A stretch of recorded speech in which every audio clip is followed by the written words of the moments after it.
Hey, what's up everyone? Thanks for showing up for me, thanks for showing up for yourself to learn about astrology. And I have been holding it out for a while, so today I'm going to talk about a musician's birth chart. He's actually a DJ. And it was really weird because my wife introduced me to him, and it was the first dubstep artist that I'd ever listened to. So I was really skeptical. But when I listened to one of his songs, I was like, okay, yeah, this is me. I'm playing this. But it wasn't me, you get it? Like, I wasn't really playing. And I felt like I had always known this artist. And I was like super connected to it. And then my wife's like, dude, why are you acting weird? Why do you like this artist? Well, one, he's like a famous artist. Everybody likes famous artists. My excuse, right? That's my excuse. But everyone doesn't like all famous artists. There's a lot of artists that I don't really care for. Like the artist that came up with that song Crank That, I forget the artist's name. And there's a lot of other artists and stuff. But this one just clicked in my brain. And also Stain clicked in my brain. But today we're going to talk about Skrillex, the DJ. Maybe I'll talk about Stain later, because I like that artist. But for both artists, there's an inconsistency compatibility-wise, because there's not that many famous artists, so it's kind of hard to line up to an artist. It's way easier to line up to a book author, because there's a lot of books. But as for music artists that have a name out for themselves and stuff, I would say there's more books, and I would say you learn more, but you feel artists, but there aren't as many, in my opinion. I feel like authors have been around a lot longer than musicians. They obviously have. Music's only so young a talent that we really embrace. Yeah, okay, there's Mozart and all these classical artists, but did they get their stuff out there? The most easy way to get your stuff out there was by writing out music. You know those notes that nobody sees anymore? Yeah. So there were those. So there's still old music, but there's just not popular old music because they were in notes form. Kind of difficult to get a hold of that. It's not that relevant. Now artists are relevant because listening to them is like instant transmission. That's how that works. And so there's that. And then there's the fact that authors have been around for a lot longer because we still look at, we don't look at music the same way, but we still look at books the same way. And a lot of people, when they tell you, oh dude, you should read that book instead of listening to it, people still say that. So that just goes to show that we haven't really, as a culture, accepted the fact that we can listen to learn. But we can. But we haven't accepted that yet. So it's still barely getting integrated. And when that gets integrated, we're going to have music and books. Two things. Versus the one thing, which was books. So now we have something new. That's, in my opinion, that's the reason why society hasn't completely accepted listening to learn. Audiobooks is not really totally accepted yet because it's new. New things take years to be accepted. It's inevitable. You can't fight that. Nobody's probably gonna give a shit about me for a few years. It's just how it works. Everything works that way. I mean, you might be able to cut a few years off the top, but that's it. You still have to really work. Because for one, when you speak up, you develop the ability to express who you think you are, who you know you are. Your true self. If you can express your true self, the better you're able to express your true self, the more empowered other people are going to be listening to you, and the more likely you will be a success. But if you can't express yourself, who you really are, then people are going to label you. And if you get labeled, you're SOL. Nobody can help you. unless you have already stepped into your true self. If you have already stepped into your true self and you get labeled, you just walk through the label because it's not real, it's just a perspective. But labels aside, let's talk about this DJ Skrillix, okay? So his sun is in Capricorn. And we'll do synastry between me and the Skrillix character. His sun is in Capricorn, my sun is in Scorpio. Scorpio and Capricorn, they're chill together because there's this one music video by him that's really cool. It has this girl in it, this little girl that's walking away from this like dude that's fucking stalking her. Old ass dude with glasses, no hair, fucking pervert, right? So he's following her, and then she goes into a basement. He follows her into the basement, and then the girl turns into this demonic spirit and just fucking destroys him. That fits in my personality pretty well. That's pretty funny for me. It gave me a little giggle. So I listened to it a few times. You know? That's just how my brain works. Thinking about, okay, we'll talk about the next sentence associated with him. His moon's in Sagittarius. My moon's in Leo. So we both have a sense of justice. His sense of justice is a lot stronger than mine because I have a Leo moon. So I'm prideful. I have a sense of justice, but it's my pride that if my pride gets stepped on, then I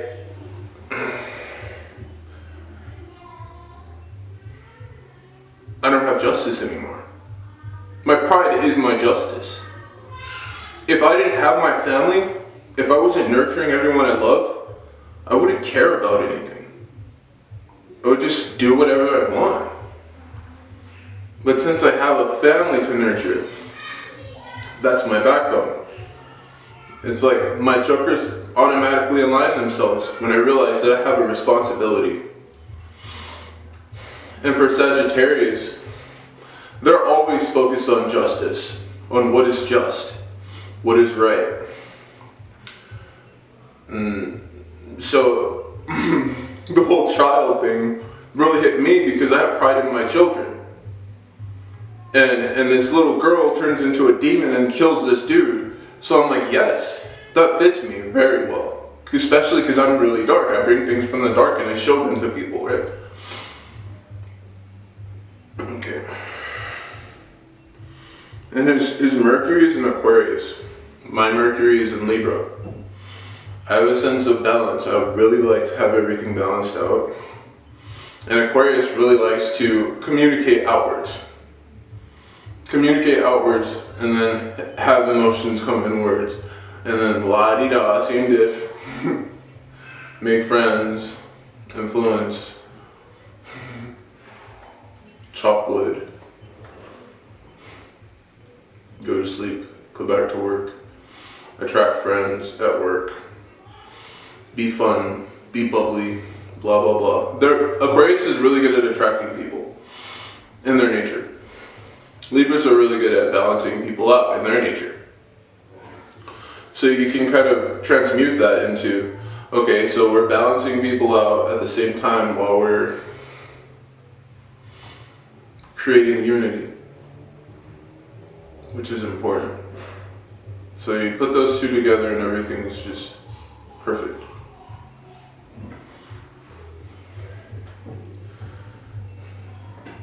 And then we have his Venus, the artist, the Skrillix artist, his Venus, or musician, Skrillix musician, his Venus is in Pisces.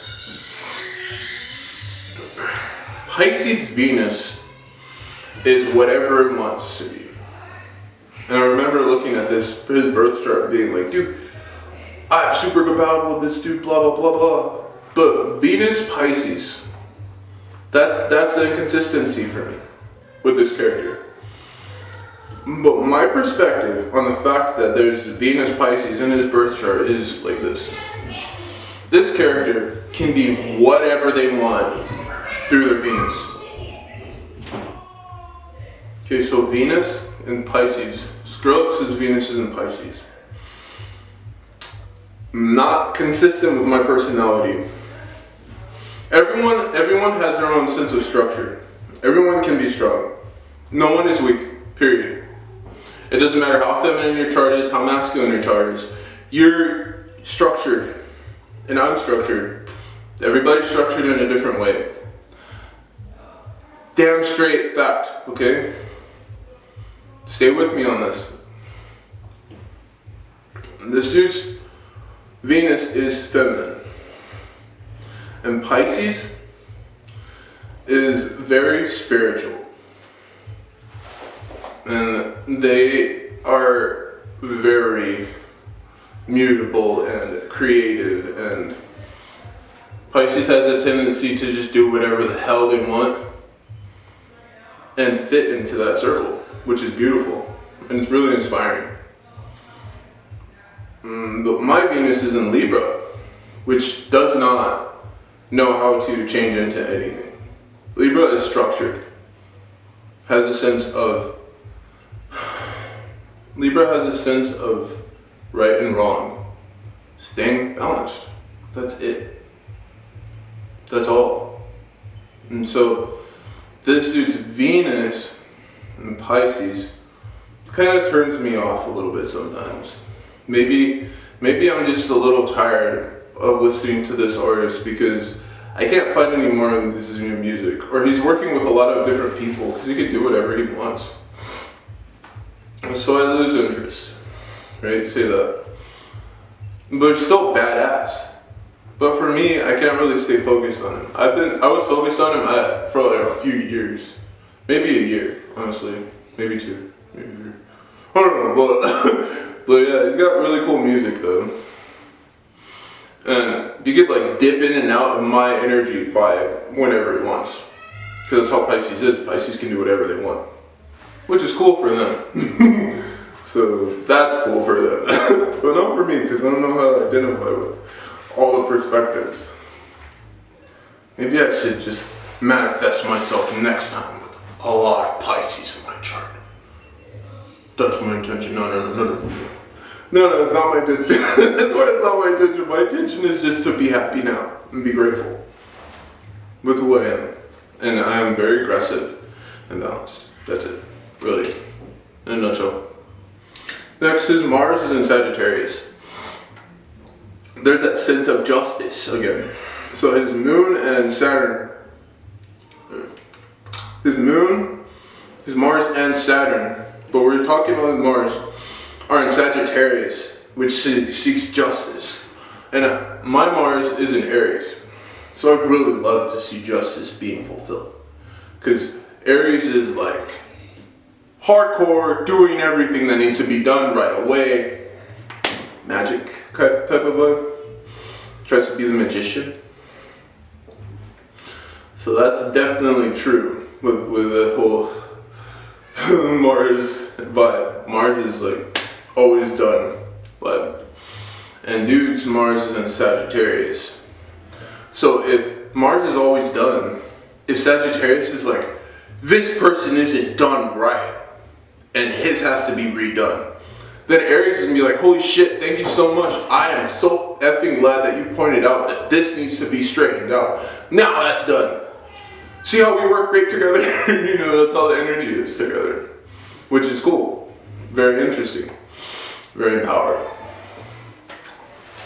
Exciting.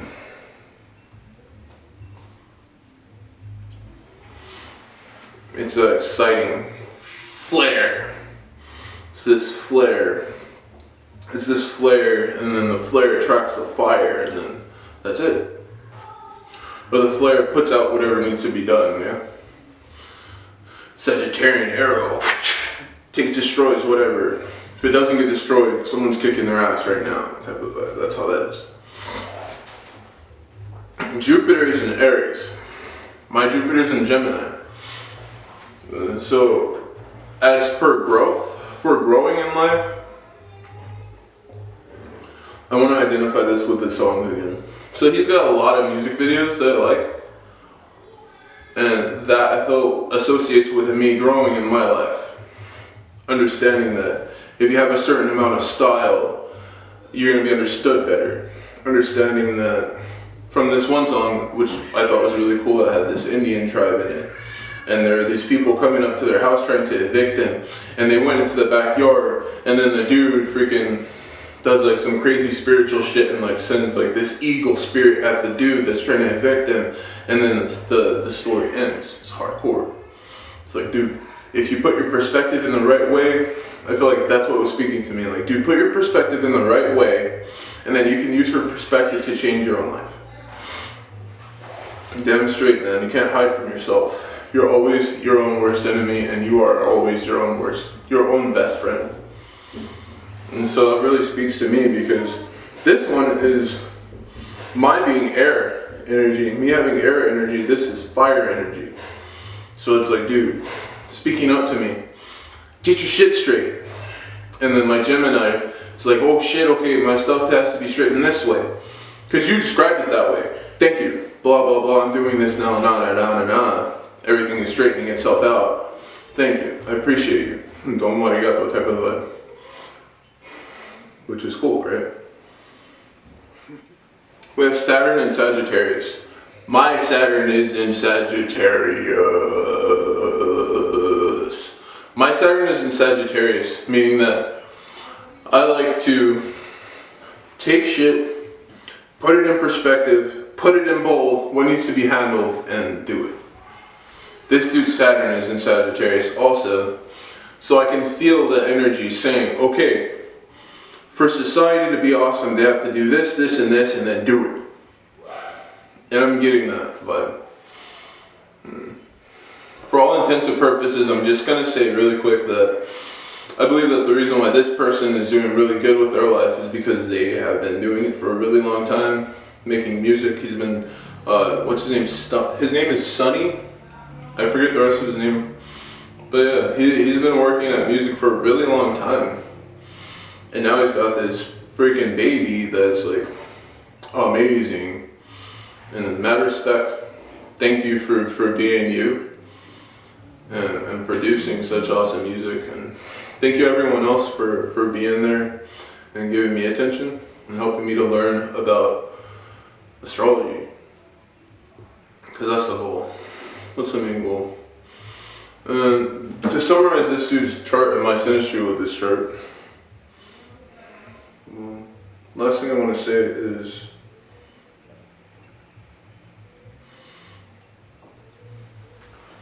this dude's moon, Mars, and Saturn are in Sagittarius.